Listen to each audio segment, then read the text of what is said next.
ಶ್ರೀ ಸಾಯಿ ಸಚ್ಚರಿತೆ 32ನೇ ಅಧ್ಯಾಯ. ಗುರು ಮತ್ತು ದೇವರ ಅನ್ವೇಷಣೆ. ಗೋಖಲೆ ಬಾಯಿಯ ಉಪವಾಸ. ಸಾಯಿಬಾಬಾರವರು ಒಂದು ಕಾಡಿನಲ್ಲಿ ತಮ್ಮ ಗುರುವಿನಿಂದ ಹೇಗೆ ಪರಮಾತ್ಮನ ಸಾಕ್ಷಾತ್ಕಾರ ಪಡೆದರು ಮತ್ತು ಗೋಖಲೆಯವರ ಉಪವಾಸ ವ್ರತವನ್ನು ಹೇಗೆ ಮುರಿದರು ಎಂಬುದನ್ನು ಹೇಮಾಡ ಪಂತರು ಇಲ್ಲಿ ವಿವರಿಸಿರುತ್ತಾರೆ. ಇಲ್ಲಿ ಹೇಮಾಡ ಪಂತರು ಈ ಸಂಸಾರವನ್ನು ಬೇರು ಮೇಲಕ್ಕೂ ಕೊಂಬೆಗಳು ಕೆಳಕ್ಕೂ ಇರುವ ಅಶ್ವತ್ಥ ಮರದ ಉಪಮೆಯಿಂದ ವಿವರಿಸಿರುತ್ತಾರೆ. ಈ ಅಶ್ವತ್ಥ ಮರದ ಆದಿ ಅಂತ್ಯಗಳು ಗೊತ್ತಿರುವುದಿಲ್ಲ. ನಮ್ಮ ವಿರಕ್ತಿ ಎಂಬ ಬಲವಾದ ಖಡ್ಗದಿಂದ ಈ ವೃಕ್ಷದ ಬೇರುಗಳನ್ನು ಕಡಿದರೆ ಪುನಃ ಮರಳಿ ಬರಲಾಗದಂತಹ ಮಾರ್ಗವು ನಮಗೆ ಲಭಿಸುತ್ತದೆ. ಈ ಪಥದಲ್ಲಿ ಸಾಗಬೇಕಾದರೆ ಮಾರ್ಗದರ್ಶನ ಅಗತ್ಯ. ನಾವು ಎಷ್ಟೇ ವಿದ್ಯಾವಂತರಾಗಿರಲಿ, ಪಾಂಡಿತ್ಯವನ್ನು ಪಡೆದಿರಲಿ, ಮಾರ್ಗದರ್ಶನದ ಬೆಂಬಲವಿಲ್ಲದೆ ನಾವು ನಮ್ಮ ನಿಶ್ಚಿತ ಗುರಿಯನ್ನು ಕ್ಷೇಮದಿಂದ ಮುಟ್ಟಲಾರೆವು. ಸರಿಯಾದ ಮಾರ್ಗವನ್ನು ತೋರಿಸುವ ಮಾರ್ಗದರ್ಶಕನಿದ್ದರೆ ಪ್ರಯಾಣವು ಸುಗಮವಾಗುತ್ತದೆ. ಬಾಬಾರವರೇ ಹೇಳಿದ ಅವರ ಸ್ವಂತ ಅನುಭವವು ಆಶ್ಚರ್ಯಕರವಾಗಿದೆ. ಇದನ್ನು ಭಕ್ತಿ ಮತ್ತು ಶ್ರದ್ಧೆಯಿಂದ ಕೇಳುವವರಿಗೆ ಮುಕ್ತಿ ಮಾರ್ಗ ದೊರೆಯುತ್ತದೆ. ಅನ್ವೇಷಣೆ. ಒಮ್ಮೆ ನಾವು ನಾಲ್ವರು ಧಾರ್ಮಿಕ ಗ್ರಂಥಗಳನ್ನು ಅಭ್ಯಾಸ ಮಾಡುತ್ತಿದ್ದೆವು. ಇದರಿಂದ ಜ್ಞಾನ ಉಂಟಾಗಿ ಬ್ರಹ್ಮನನ್ನು ಕುರಿತು ಚರ್ಚೆ ಆರಂಭಿಸಿದೆವು. ಒಬ್ಬನು ನಮ್ಮ ಸ್ವಂತ ಪ್ರಯತ್ನದಿಂದಲೇ ಆತ್ಮಜ್ಞಾನವನ್ನು ಪಡೆಯಬೇಕು, ಇತರರಿಗೆ ಅಧೀನರಾಗಬಾರದು ಎಂದನು.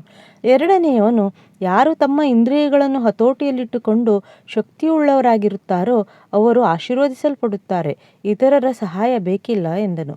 ಮೂರನೆಯವನು ಈ ಪ್ರಪಂಚವು ಯಾವಾಗಲೂ ಬದಲಾವಣೆಯಾಗುತ್ತಲಿರುತ್ತದೆ, ನಿರಾಕಾರನು ನಿತ್ಯನು, ಸತ್ಯ ಮಿಥ್ಯಗಳ ವಿವೇಚನೆ ನಮಗೆ ಇರಬೇಕು ಎಂದನು. ನಾಲ್ಕನೆಯವನಾದ ನಾನು ಅಂದರೆ ಬಾಬಾರವರು ಪುಸ್ತಕ ಜ್ಞಾನ ನಿಷ್ಪ್ರಯೋಜಕ ಎಂದು ಹೇಳಿ ಮುಂದುವರಿದು, ನಮ್ಮ ಕರ್ತವ್ಯಗಳನ್ನು ನಾವು ಮಾಡೋಣ. ನಮ್ಮ ದೇಹ, ಮನಸ್ಸು ಮತ್ತು ಪಂಚ ಪ್ರಾಣಗಳನ್ನು ಗುರುವಿನ ಪಾದಗಳಲ್ಲಿ ಅರ್ಪಿಸೋಣ. ಗುರುವೇ ಸರ್ವಾಂತರ್ಯಾಮಿ, ಗುರುವೇ ದೇವರು. ಈ ದೃಢ ನಂಬಿಕೆ ಉಂಟಾಗಬೇಕಾದರೆ ಗುರುವಿನಲ್ಲಿ ಅಪರಿಮಿತವಾದ ಭಕ್ತಿ ಮತ್ತು ಪ್ರೀತಿ ಅಗತ್ಯ ಎಂದರು. ಈ ರೀತಿ ಚರ್ಚಿಸುತ್ತಾ ನಾವು 4 ಜನ ದೇವರನ್ನು ಹುಡುಕುತ್ತಾ ಒಂದು ಕಾಡಿನಲ್ಲಿ ಹೊರಟೆವು. ಉಳಿದ 3 ತಮ್ಮ ಸ್ವಂತ ಪ್ರಯತ್ನ ಮಾಡಲು ನಿರ್ಧರಿಸಿದರು. ಆಗ ಕಾಡು ನಿವಾಸಿ ವನಜಾರಿ ಒಬ್ಬನು ನಮ್ಮನ್ನು ದಾರಿಯಲ್ಲಿ ಸಂಧಿಸಿ, ಈ ಉರಿ ಬಿಸಿಲಿನಲ್ಲಿ ಎಲ್ಲಿ ಹೋಗುತ್ತಿರುವಿರಿ ಎಂದು ಪ್ರಶ್ನಿಸಿದನು. ಕಾಡಿನಲ್ಲಿ ಹುಡುಕುವುದಕ್ಕೆ ಎಂಬ ಉತ್ತರವನ್ನು ಕೊಟ್ಟೆವು. ಅವನು ಏನನ್ನು ಹುಡುಕಾಡಲು ಎಂದು ವಿಚಾರಿಸಿದನು. ನಾನು ಅವನಿಗೆ ಮತ್ತೆ ಹಾರಿಕೆಯ ಉತ್ತರ ಕೊಟ್ಟೆವು. ಗೊತ್ತು ಗುರಿಯಿಲ್ಲದೆ ನಾವು ಕಾಡಿನಲ್ಲಿ ಅಲೆಯುತ್ತಿರುವೆಂದು ಕನಿಕರದಿಂದ ಅವನು, ಕಾಡಿನಲ್ಲಿ ಪರಿಚಯವಿಲ್ಲದೆ ಏಕಾಂಗಿಯಾಗಿ ಅಲಿಯುವುದು ಸುಲಭವಲ್ಲ. ನೀವು ಇಲ್ಲಿ ಸಂಚರಿಸಬೇಕಾದರೆ ಈ ದಾರಿಯಲ್ಲಿ ನುರಿತ ಮಾರ್ಗದರ್ಶಕನನ್ನು ಜೊತೆಯಲ್ಲಿ ಕರೆದುಕೊಂಡು ಹೋಗಬೇಕು.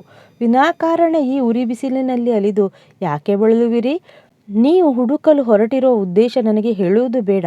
ಸ್ವಲ್ಪ ಹೊತ್ತು ಕುಳಿತುಕೊಳ್ಳಿ, ಆಹಾರ ತೆಗೆದುಕೊಂಡು ಕೆಲವು ಕಾಲ ವಿಶ್ರಮಿಸಿ, ಅನಂತರ ಹೊರಡಿ. ಯಾವಾಗಲೂ ತಾಳ್ಮೆಯಿಂದಿರಿ ಎಂದನು. ಅವನ ಮೃದು ನುಡಿಗಳನ್ನು ಲೆಕ್ಕಿಸದೆ ಮುಂದೆ ನಡೆದೆವು. ನಾವು ಸ್ವಯಂ ಪರಿಪೂರ್ಣರು, ನಮಗೆಲ್ಲ ಗೊತ್ತಿದೆ, ಬೇರೊಬ್ಬರ ಅಗತ್ಯ ಇಲ್ಲ ಎಂಬ ಅಹಂಭಾವದಿಂದ ಅಲೆಯತೊಡಗಿದೆವು. ಹೀಗೆ ಅಲೆಯುತ್ತಾ ದಟ್ಟವಾದ ಅರಣ್ಯದ ಮಧ್ಯದಲ್ಲಿ ಹಾದಿ ತಪ್ಪಿದೆವು. ಅದೃಷ್ಟವಶಾತ್ ನಾವು ಹೊರಟ ಸ್ಥಳಕ್ಕೇ ಬಂದು ಸೇರಿದೆವು. ಆಗ ವನಜಾರಿ ನಮ್ಮನ್ನು ಪುನಃ ಸಂಧಿಸಿ, ನಿಮ್ಮ ಬುದ್ಧಿಯನ್ನೇ ನಂಬಿಕೊಂಡು ದಾರಿ ತಪ್ಪಿದಿರಿ. ವಿಷಯ ಸಣ್ಣದಿರಲಿ ದೊಡ್ಡದಿರಲಿ, ನಮಗೆ ಸರಿಯಾದ ಮಾರ್ಗ ದೊರೆಯಲು ಮಾರ್ಗದರ್ಶನ ಅಗತ್ಯ. ಹಸಿದ ಹೊಟ್ಟೆಯಲ್ಲಿ ಯಾವುದೇ ವಸ್ತುವಿನ ಅನ್ವೇಷಣೆಯನ್ನು ಮಾಡಬಾರದು. ದೇವರು ಇಚ್ಛಿಸದಿದ್ದಲ್ಲಿ ನಮ್ಮನ್ನು ಯಾರೂ ಸಂಧಿಸುವುದಿಲ್ಲ. ಆಹಾರವನ್ನು ಕೊಡಲು ಬಂದರೆ ತಿರಸ್ಕರಿಸಕೂಡದು. ಬಡಿಸಿದ ಅನ್ನವನ್ನು ಬಿಸಾಟಬಾರದು. ಕೆಲಸಕ್ಕೆ ಹೊರಡುವಾಗ ಆಹಾರವನ್ನು ಕೊಡಲು ಬಂದರೆ ಅದು ಒಳ್ಳೆಯ ಶಕುನ, ಕೆಲಸವು ಜಯವಾಗುವುದು ಎಂದು ಹೇಳಿ ಪುನಃ ಆಹಾರವನ್ನು ಕೊಟ್ಟು ಸ್ವಲ್ಪ ವಿಶ್ರಮಿಸಲು ಹೇಳಿದನು. ಅವನ ಆಹಾರವನ್ನು ಸ್ವೀಕರಿಸದೆ ಆ 3 ಹೊರಡಲು ಸಿದ್ಧರಾದರು. ನನಗೆ ಅಲೆದು ಹಸಿವು ಬಾಯಾರಿಕೆ ಆಗಿತ್ತು. ಆ ಕಾಡು ಮನುಷ್ಯನ ಪ್ರೀತಿ ವಿಶ್ವಾಸಗಳು ನನ್ನ ಹೃದಯವನ್ನು ಕಲುಕಿದವು. ಮನಸ್ಸು ಕರಗಿತು. ಅವನು ಕೀಳು ಮಟ್ಟದ ಜಾತಿಗೆ ಸೇರಿದವನಾಗಿದ್ದರೂ ಸಹ ಅವನ ಹೃದಯದಲ್ಲಿ ಪ್ರೀತಿ ವಿಶ್ವಾಸಗಳಿದ್ದವು. ನಾನು ಅವನ ಆಹಾರವನ್ನು ಸ್ವೀಕರಿಸಿದೆನು, ನೀರನ್ನು ಕುಡಿದೆನು. ಆಗ ಜ್ಞಾನೋದಯದ ನಾಂದಿಯಾಯಿತು. ಆಗ ಗುರುವು ನನ್ನ ಮುಂದೆ ನಿಂತು ಏನು ಚರ್ಚೆ ನಡೆಯಿತು ಎಂದು ಕೇಳಿದರು. ನಡೆದುದೆಲ್ಲವನ್ನೂ ನಾನು ಅವರಿಗೆ ವಿವರಿಸಿದೆನು. ಆಗ ಅವರು, ನಿನಗೆ ನನ್ನೊಡನೆ ಬರಲು ಇಷ್ಟವಿದ್ದರೆ ನಿನಗೆ ಬೇಕಾದ್ದನ್ನು ತೋರಿಸುತ್ತೇನೆ. ನಾನು ಹೇಳುವುದನ್ನು ಯಾರು ಅಚಲ ವಿಶ್ವಾಸದಿಂದ ನಂಬುತ್ತಾರೆಯೋ ಅವರು ವಿಜಯಶಾಲಿಗಳಾಗುತ್ತಾರೆ ಎಂದು ಹೇಳಿದರು. ನಾನು ಅದಕ್ಕೆ ಒಪ್ಪಿಕೊಂಡೆನು. ಅವರು ನನ್ನನ್ನು ಒಂದು ಬಾವಿಯ ಹತ್ತಿರ ಕರೆದುಕೊಂಡು ಹೋಗಿ ನನ್ನ ಕಾಲುಗಳಿಗೆ ಹಗ್ಗ ಕಟ್ಟಿ ಹತ್ತಿರ ಇದ್ದ ಮರದಿಂದ ತಲೆ ಕೆಳಗೆ ಮಾಡಿ ತೂಗು ಹಾಕಿದರು. ನಾನು ನೀರಿನಿಂದ ಸ್ವಲ್ಪ ಮೇಲಕ್ಕಿದ್ದೆ. ಕೈಗೆ ನೀರು ಎಟುಕುವಂತಿರಲಿಲ್ಲ. ಈ ರೀತಿ ನನ್ನನ್ನು ತೂಗು ಹಾಕಿ ಎಲ್ಲಿಗೋ ಹೊರಟು ಹೋದರು. ಮುಂದೆ 4-5 ಗಂಟೆಗಳ ನಂತರ ಬಂದು ಮೇಲಕ್ಕೆತ್ತಿ ಹಗ್ಗವನ್ನು ಬಿಚ್ಚಿ, ಚೆನ್ನಾಗಿದ್ದೀಯಾ ಎಂದು ಕೇಳಿದರು. ಅಮಿತಾನಂದದಲ್ಲಿದ್ದೆ. ಅದನ್ನು ನನ್ನಂಥ ಪಾಮರರು ಹೇಗೆ ವಿವರಿಸಲು ಸಾಧ್ಯ ಎಂದು ಕೇಳಿದೆನು. ಇದನ್ನು ಕೇಳಿ ಗುರು ಸಂತೋಷದಿಂದ ನನ್ನನ್ನು ಸಮೀಪಕ್ಕೆ ಬರಮಾಡಿಕೊಂಡು ತಲೆ ಸವರಿ ಅಪ್ಪಿಕೊಂಡರು. ಹಕ್ಕಿ ತನ್ನ ಮರಿಯನ್ನು ನೋಡುವಂತೆ ನನ್ನನ್ನು ನೋಡಿದರು. ತಮ್ಮ ಗುರುಕುಲಕ್ಕೆ ಸೇರಿಸಿಕೊಂಡರು. ಗುರುಕುಲ ಎಷ್ಟು ರಮ್ಯವಾಗಿತ್ತು! ಅಲ್ಲಿರುವಾಗ ನಾನು ನನ್ನ ಮಾತಾಪಿತರನ್ನು ಮರೆತೆನು. ಮೋಹ ಮಮತೆಗಳು ದೂರವಾದವು. ಮುಕ್ತನಾದೆನು.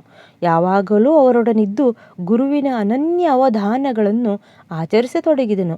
ನನ್ನ ಗುರುವೇ ನನಗೆ ತಾಯಿ ತಂದೆ ಮತ್ತು ಬಂಧು ಬಳಗ, ಸರ್ವಸ್ವವೂ ಅವರೇ.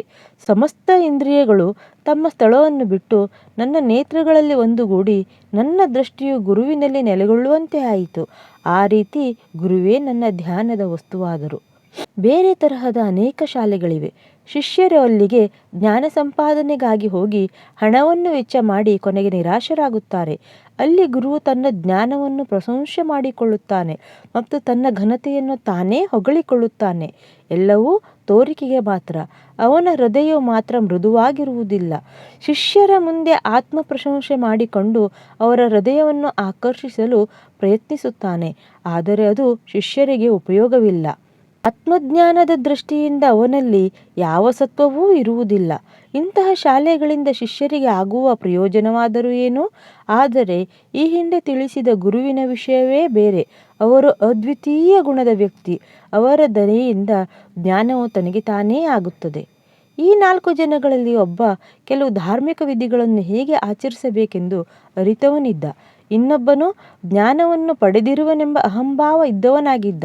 ಮೂರನೆಯವ ಪರಮಾತ್ಮನೇ ಸರ್ವಕ್ರಿಯಾತ್ಮಕನು ಎಂದು ನಂಬಿದ್ದ. ಅವರು ಚರ್ಚೆ ಮಾಡುತ್ತಿರುವಾಗ ಪರಮಾತ್ಮನ ಪ್ರಶ್ನೆ ಉದ್ಭವಿಸಿ ಅವರು ದೇವರದ ಅನ್ವೇಷಣೆಗೆ ತೊಡಗಿದರು. ವಿವೇಕಶಾಲಿಯೂ ವಿಚಾರಪರರೂ ಆದ ಅವತಾರ ರೂಪಿ ಸಾಯಿ ಬಾಬಾ 4ನೆಯವರು. ಅವರೇ ಸ್ವತಃ ಬ್ರಹ್ಮನ ಅವತಾರ ರೂಪಿಗಳಾಗಿದ್ದರೂ ಇತರರೊಡನೆ ಸೇರಿ ಹಾಗೆ ಏಕೆ ವರ್ತಿಸಿದರೆಂದು ಕೆಲವರಿಗೆ ಕೇಳಬಹುದು. ಅದಕ್ಕೆ ಬಾಬಾರವರು ಜನಸಾಮಾನ್ಯರ ಕಲ್ಯಾಣಕ್ಕಾಗಿ ಮತ್ತು ಅವರಿಗೆ ಪಾಠ ಕಲಿಸುವುದಕ್ಕಾಗಿ ಈ ರೀತಿ ಮಾಡಿದರೆಂದು ಹೇಳಬಹುದು. ಅವರೇ ಅವತಾರ ರೂಪಿಯಾಗಿ ಕೆಳಮಟ್ಟದ ವನಜಾರಿಯ ಆದರಾತಿಥ್ಯವನ್ನು ಸ್ವೀಕರಿಸಿ ಆಹಾರವನ್ನು ಬ್ರಹ್ಮನೆಂದು ಬಗೆದು ಊಟ ಮಾಡಿದರು. ಆ ವನಜಾರಿಯ ಆದರಾತಿಥ್ಯವನ್ನು ಸ್ವೀಕರಿಸದೇ ಹೋದ 3 ಜನ ಹೇಗೆ ಕಷ್ಟಪಟ್ಟರು ಎಂಬುದನ್ನು ತಿಳಿಯಪಡಿಸಲಾಗಿದೆ. ಗುರುವಿನ ಸಹಾಯವಿಲ್ಲದೆ ಜ್ಞಾನಾರ್ಜನೆ ಮಾಡುವುದು ಅಸಾಧ್ಯವೆಂದು ಕಾರ್ಯರೂಪದಲ್ಲಿ ತೋರಿಸಿದ್ದಾರೆ. ತಾಯಿ ತಂದೆ ಮತ್ತು ಪರಮಾತ್ಮನನ್ನು ಪೂಜಿಸಿ ಗೌರವಿಸಬೇಕೆಂದು ಧಾರ್ಮಿಕ ಗ್ರಂಥಗಳ ಪಠಣ ಮಾಡಬೇಕೆಂದು ಶ್ರುತಿಯಲ್ಲಿ ಹೇಳಿದೆ. ಮನಃಶುದ್ಧಿಯನ್ನು ಹೊಂದಿದರೆ ಮಾತ್ರ ಆತ್ಮಜ್ಞಾನ ದೊರಕುತ್ತದೆ. ಇಂದ್ರಿಯಗಳಿಗಾಗಲಿ ಮನಸ್ಸಾಗಲಿ ಬುದ್ಧಿಯಾಗಲಿ ಆತ್ಮವನ್ನು ಸಂಧಿಸಲಾರವು. ಅದಕ್ಕೆ ಗುರುವಿನ ದಯೆ ಅತ್ಯಗತ್ಯ. ವಿಷಯದ ವಸ್ತುಗಳಾದ ಧರ್ಮ, ಅರ್ಥ, ಕಾಮ ಇವುಗಳನ್ನು ನಾವು ನಮ್ಮ ಸ್ವಪ್ರಯತ್ನದಿಂದ ಹೊಂದಬಹುದು. ಆದರೆ ಮೋಕ್ಷವನ್ನು ಪಡೆಯಲು ಗುರುವಿನ ಸಹಾಯ ಅತ್ಯಗತ್ಯ. ಬಾಬಾರವರ ದರ್ಬಾರಿನಲ್ಲಿ ಅನೇಕರು ಬಂದು ತಮ್ಮ ಪಾತ್ರವನ್ನು ವಹಿಸಿದರು. ಜ್ಯೋತಿಷಿಗಳು ಬಂದು ಭವಿಷ್ಯ ನುಡಿಯುತ್ತಿದ್ದರು. ಅಧಿಕಾರಿಗಳು, ಕುಲೀನರು, ಸಾಮಾನ್ಯರು, ಸನ್ಯಾಸಿಗಳು, ಯೋಗಿಗಳು, ಬಡವರು, ಸಂಗೀತಗಾರರು ಬಾಬಾರವರ ದರ್ಶನಕ್ಕಾಗಿ ಬರುತ್ತಿದ್ದರು. ಅಲ್ಲದೆ ಕುರುಡರು, ಕುಂಟರು, ನಾಟಕದವರೂ ಕೂಡ ಬಂದು ಬಾಬಾರವರ ಅನುಗ್ರಹ ಪಡೆದು ಕೃತಾರ್ಥರಾಗುತ್ತಿದ್ದರು. ಗೋಖಲೆಯವರ ಉಪವಾಸ. ಬಾಬಾ ಎಂದೂ ಉಪವಾಸ ಮಾಡುತ್ತಿರಲಿಲ್ಲ. ಇತರರನ್ನು ಸಹ ಉಪವಾಸ ಮಾಡಲು ಬಿಡುತ್ತಿರಲಿಲ್ಲ. ಉಪವಾಸ ಮಾಡುವವನ ಮನಸ್ಸು ನೆಮ್ಮದಿಯಿಂದ ಇರುವುದಿಲ್ಲ. ಆದ್ದರಿಂದ ಅವನು ಪಾರಮಾರ್ಥಿಕವಾಗಿ ಜ್ಞಾನವನ್ನು ಪಡೆಯುವುದು ಹೇಗೆ ಸಾಧ್ಯ? ಬರಿಯ ಹೊಟ್ಟೆಯಲ್ಲಿದ್ದರೆ ಪರಮಾತ್ಮನ ಸಾಕ್ಷಾತ್ಕಾರ ಆಗಲಾರದು. ಆತ್ಮವನ್ನು ಮೊದಲು ತೃಪ್ತಿಪಡಿಸಬೇಕು. ಆಹಾರದ ಅಂಶವು ಸ್ವಲ್ಪ ಮಟ್ಟಿಗಾದರೂ ಉದರದಲ್ಲಿಲ್ಲದಿದ್ದರೆ ನಾವು ಯಾವ ನೇತ್ರಗಳಿಂದ ಪರಮಾತ್ಮನನ್ನು ನೋಡಬೇಕು? ಯಾವ ನಾಲಿಗೆಯಿಂದ ಅವನ ಗುಣಗಳನ್ನು ಹೊಗಳಬೇಕು?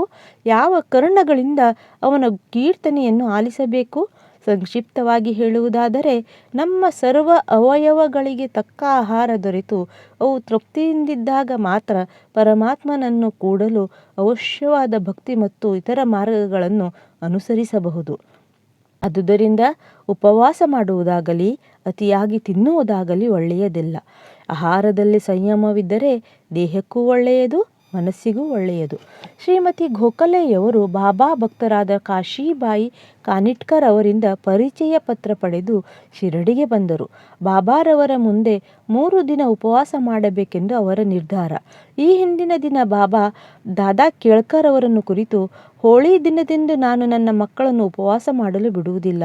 ಹಾಗೆ ಅವರು ಉಪವಾಸ ಮಾಡುವುದಾದರೆ ಇಲ್ಲಿಗೆ ನಾನೇಕಿರಬೇಕು ಎಂದು ಕೇಳಿದ್ದರು. ಮರುದಿನ ಶ್ರೀಮತಿ ಗೋಖಲೆಯವರು ಬಾಬಾ ಕೇಳ್ಕರ್ ಅವರ ಸಂಗಡ ಬಾಬಾರವರ ಬಳಿಗೆ ಹೋಗಿ ಇದ್ದಾಗ ಅವರು ಉಪವಾಸ ಮಾಡಬೇಕಾದ ಅಗತ್ಯವಿಲ್ಲ. ದಾದಾರವರ ಮನೆಗೆ ಹೋಗಿ ಹೂರಣದ ಹೋಳಿಗೆಯನ್ನು ಮಾಡಿ ಮಕ್ಕಳಿಗೆ ಕೊಟ್ಟು ನೀನೂ ಸಹ ಊಟ ಮಾಡು ಎಂದರು. ಹುಣ್ಣಿಮೆಯ ದಿನ ಆಗಲೇ ಪ್ರಾರಂಭವಾಗಿದ್ದವು. ದಾದಾರವರ ಪತ್ನಿಯು ಅಸ್ಪೃಶ್ಯವಾಗಿ ಮನೆಗೆ ಅಡಿಗೆ ಮಾಡಲು ಯಾರೂ ಇರಲಿಲ್ಲ. ಬಾಬಾರವರ ಮಡಿ ಸಮಯೋಚಿತವಾಗಿತ್ತು. ಶ್ರೀಮತಿ ಗೋಖಲೆಯವರು ಅವರ ಮನೆಗೆ ಹೋಗಿ ಅಡುಗೆ ತಯಾರಿಸಿ ಎಲ್ಲರೊಡನೆ ತಾವೂ ಊಟ ಮಾಡಿದರು. ಬಾಬಾ ತಮ್ಮ ಬಾಲ್ಯ ಜೀವನದ ಬಗ್ಗೆ ಈ ರೀತಿಯಾಗಿ ಹೇಳಿರುತ್ತಾರೆ. ನಾನಿನ್ನೂ ಚಿಕ್ಕವನಾಗಿದ್ದೆ. ಉದರ ನಿರ್ವಹಣೆಗೆ ಕೆಲಸ ಹುಡುಕುತ್ತಾ ಬೀಡಗಾಂವಕ್ಕೆ ಹೋದೆ. ಅಲ್ಲಿ ನನಗೊಂದು ಕೆಲಸ ದೊರೆಯಿತು. ಬಹಳ ಕಷ್ಟಪಟ್ಟು ಕೆಲಸ ಮಾಡಿದೆ. ಮಾಲಕ ನನ್ನ ಕೆಲಸವನ್ನು ಮೆಚ್ಚಿದನು. ನನ್ನೊಡನೆ ಇನ್ನೂ 3 ಕೆಲಸ ಮಾಡುತ್ತಿದ್ದರು. ಒಬ್ಬನಿಗೆ 50 ರೂಪಾಯಿ, ಇನ್ನೊಬ್ಬನಿಗೆ 100 ರೂಪಾಯಿ, ಮೂರನೆಯವನಿಗೆ 150 ರೂಪಾಯಿ ಸಂಬಳ ಕೊಡುತ್ತಿದ್ದರು. ನನಗೆ ಇದೆಲ್ಲರ 2ರಷ್ಟು ಕೊಟ್ಟರು. ನನ್ನ ಬುದ್ಧಿವಂತಿಕೆ ಮತ್ತು ದಕ್ಷತೆಯನ್ನು ನೋಡಿ ಮಾಲಕ ಪ್ರೀತಿಯಿಂದ ನನಗೆ ಬಟ್ಟೆ, ಪೇಟ, ಒಂದು ಶಲ್ಯ ಇವುಗಳನ್ನು ಬಹುಮಾನವಾಗಿ ಕೊಟ್ಟರು. ಆದರೆ ನಾನು ಅವುಗಳನ್ನು ಉಪಯೋಗಿಸದೆ ಹಾಗೆಯೇ ಇಟ್ಟೆನು. ಮಾವರು ಕೊಡುವುದು ಬಹುಕಾಲ ಉಳಿಯಲಾರದು. ಆದರೆ ನನ್ನ ಸರ್ಕಾರ ಅಂದರೆ ದೇವರು ಕೊಡುವುದು ಮಾತ್ರ ಕೊನೆಯ ತನಕ ಉಳಿಯುತ್ತದೆ ಮತ್ತು ಪರಿಪೂರ್ಣವಾದದ್ದಾಗಿರುತ್ತದೆ. ಮಾನವನು ಕೊಡುವ ಯಾವ ಬಹುಮಾನವೂ ದೇವರು ದಯಪಾಲಿಸುವ ಬಹುಮಾನಕ್ಕೆ ಸರಿಯಾಗಲಾರದು. ನನ್ನ ದೇವರು ತೆಗೆದುಕೋ ಎಂದು ಎಷ್ಟು ಹೇಳಿದರೂ ನನ್ನ ಹೇಳಿಕೆಯನ್ನು ಯಾರೂ ಗಮನಿಸುವುದಿಲ್ಲ. ನನ್ನ ಭಂಡಾರ ಧಾರ್ಮಿಕ ಸಂಪತ್ತು, ಅದು ಯಾವಾಗಲೂ ತುಂಬಿರುತ್ತದೆ. ಅದನ್ನು ಅಗೆದು ಗಾಡಿಯಲ್ಲಿ ತುಂಬಿಕೊಂಡು ಹೋಗಿ ಎಂದು ಹೇಳುತ್ತಾನೆ. ಪುಣ್ಯವಂತ ಮಾತೆಯ ಪುತ್ರನು ಮಾತ್ರ ಈ ಐಶ್ವರ್ಯವನ್ನು ಪಡೆಯಲು ಸಾಧ್ಯ. ನನ್ನ ಫಕೀರನ ನುಡಿಗಳೇ ಭಗವಂತನ ಲೀಲೆಗಳು. ನನ್ನ ದೇವರು ವಿಶಿಷ್ಟನಾದವನು. ನನ್ನ ವಿಚಾರವೇನು? ಮಣ್ಣಿನಿಂದ ಹುಟ್ಟಿದ ಈ ದೇಹ ಒಂದು ದಿನ ಮಣ್ಣಿನೊಡನೆ ಸೇರುತ್ತದೆ. ನೀರು ವಾಯುವಿನೊಡನೆ ಐಕ್ಯವಾಗುತ್ತದೆ. ಸಮಯ ಪುನಃ ಬರಲಾರದು. ನಾನೆಲ್ಲಿಯೋ ಹೋಗುತ್ತೇನೆ, ಎಲ್ಲಿಯೋ ಕುಳಿತುಕೊಳ್ಳುತ್ತೇನೆ. ಆದರೆ ಮಾಯೆ ನನ್ನನ್ನು ಬಿಡುವುದಿಲ್ಲ. ನನ್ನ ಭಕ್ತರ ಬಗ್ಗೆ ನನಗೆ ಚಿಂತೆ ಇರುತ್ತದೆ. ನನ್ನ ವಚನಗಳನ್ನು ಸ್ಮರಿಸುವವರಿಗೆ ಅಮೋಘವಾದ ಆನಂದ ದೊರೆಯುತ್ತದೆ. ಶ್ರೀ ಸಾಯಿ ಪ್ರಣಾಮ್.